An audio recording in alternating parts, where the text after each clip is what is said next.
Welcome back to the Mark Mosey Show, only right here on the brand new Sports Radio 1560 The Fan. And joining me right now here on the Club 52 Hotline to talk all things NBA, good friend of mine from Vero Beach. His name is Chris Pirtle, the Ultimate NBA Insider is his blog.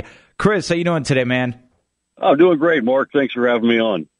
Appreciate coming on. And we were joking about this off air real quick. Your Jaguars were not that far away, right? Blake Bortles year 2? Blake Bortles, year 2, brand new tight end, and Julius Thomas. A couple of the receivers getting more experience. I'm excited. I'm ready to win some games this year. Was it hard with Dante Fowler going down the first hour of practice one? That must have hurt. That really hurt. It's tough, and it's even tougher when I really wanted to see him draft Amari Cooper. So to me, it made it even tougher. But I'm still optimistic about this season, and when Fowler comes back next year, that'll just be even more talent on a team that's up and coming. That's a good point. Let's talk a little NBA, my friend. What do you think of the LA Clippers? And I want to start with them, where they add Josh Smith, they bring back DeAndre Jordan, they get Paul Pierce. Is this it? Do they have enough firepower here to maybe win the Western Conference now? Yeah, they're certainly a contender, Mark. I've got them rated number 2 this year in the biggest winners of free agency, right behind the Spurs. So you add guys like Josh Smith, Lance Stevenson, Paul Pierce, and then you re-sign DeAndre Jordan.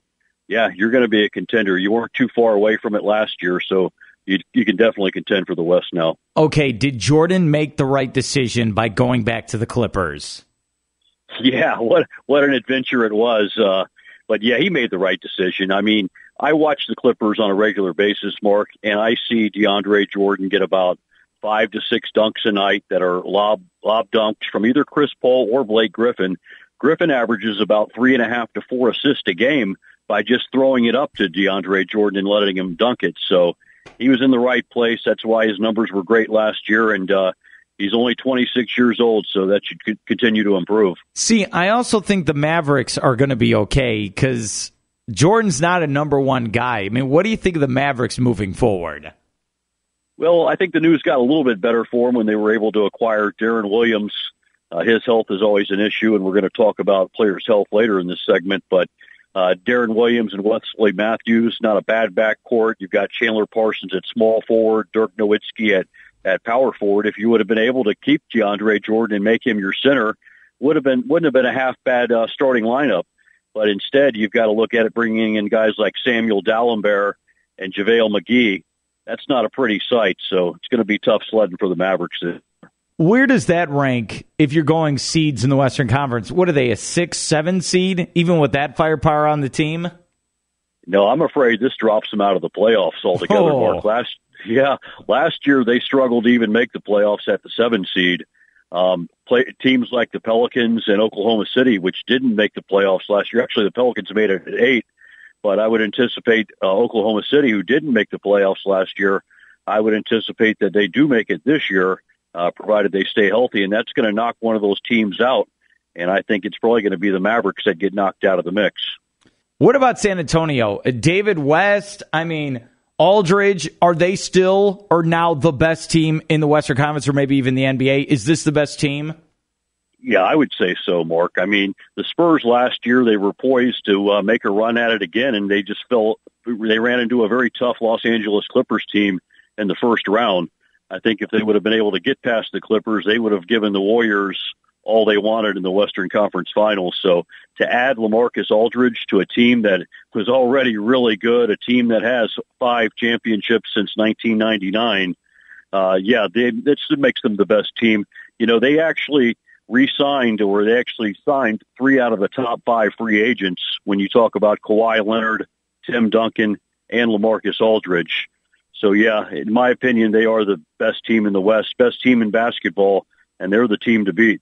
What about your Warriors? And we're here with Chris Pirtle, Ultimate NBA Insider's his blog. Warriors win the title, but they stay pat. What do you think of them going into next season? I like them. I think it's going to be between them and the Spurs. They are the defending champions, the reigning champions.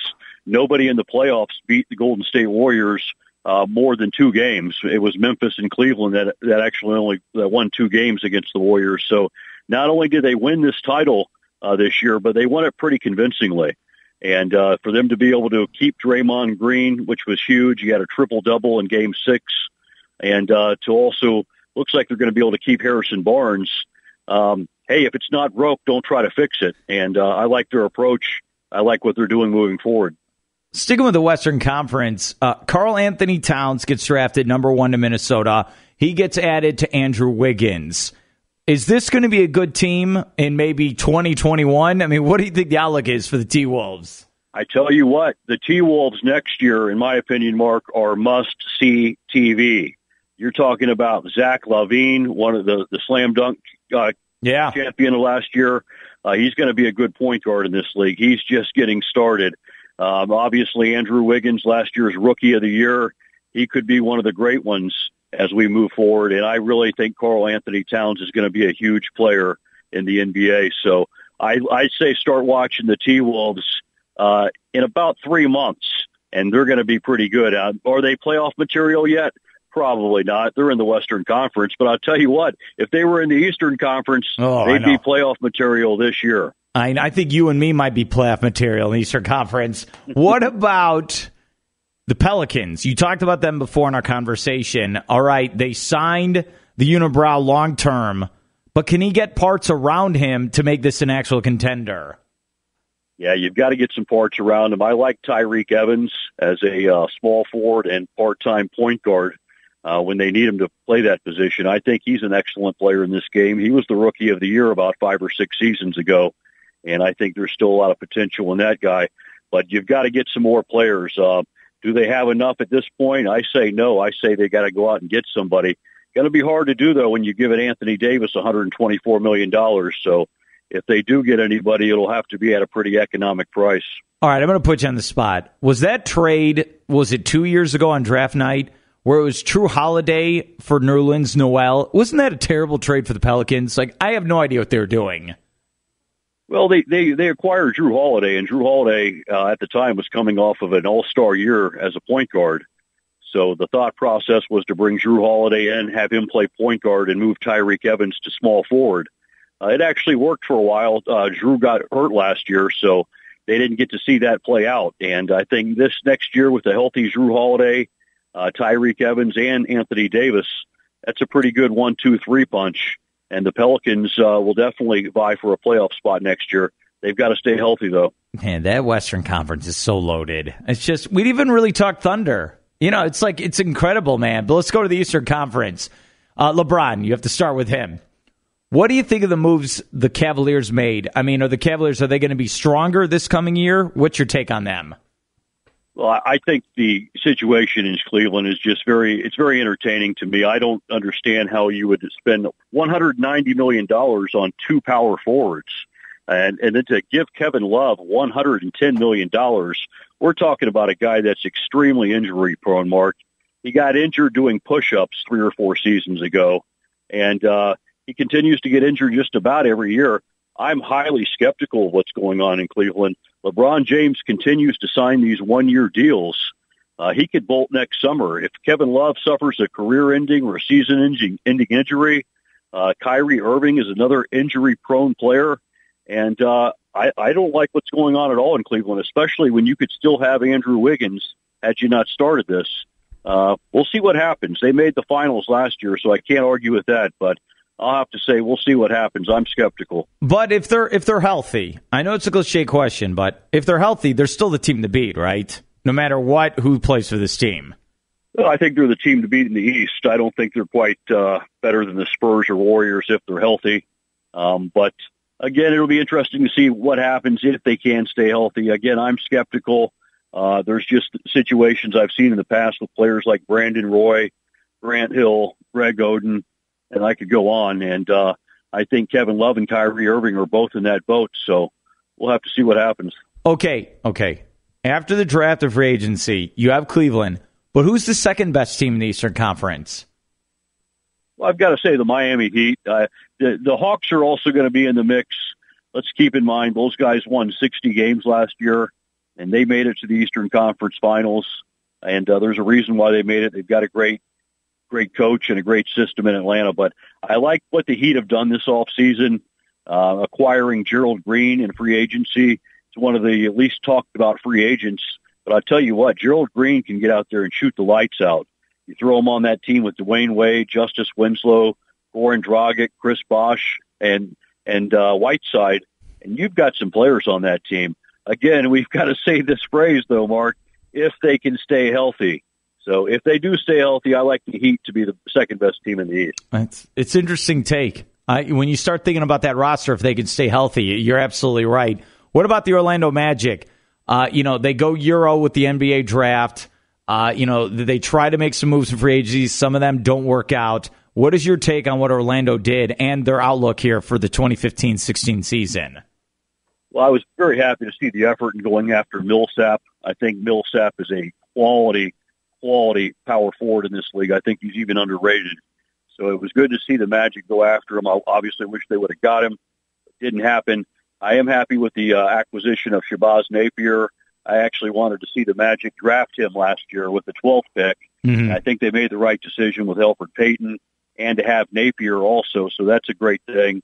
And I also saw, so I don't know if you saw it, Mark, but the Summer League footage of Super Mario. Yeah. This guy could be a player, so, gosh, can't wait to see what happens. What about Aaron Gordon as well? The moves this guy was making in Summer League.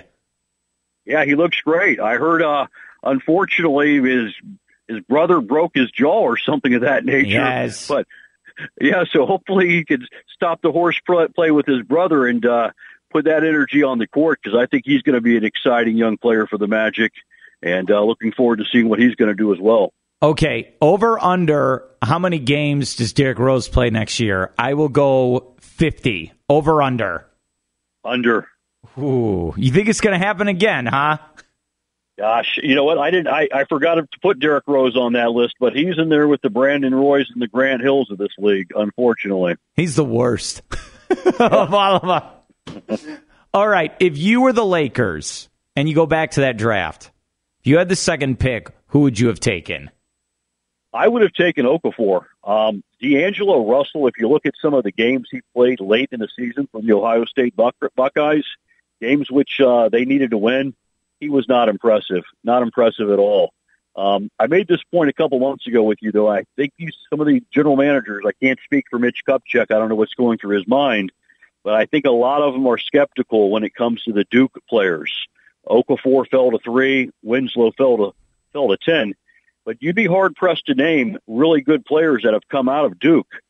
Grant Hill was one of them, but was he really that great of an NBA player as we look back on his career? Unfortunately not. Maybe that had to do with injuries. Elton Brand was a pretty decent player.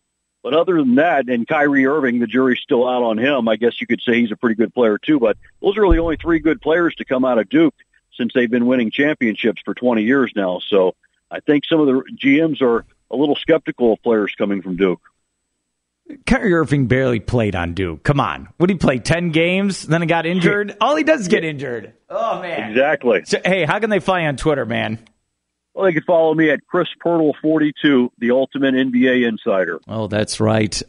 Great stuff, man. I will get you on in a couple weeks, closer we get to training camp. All right, man? You got it, Mark. Always good to talk to you.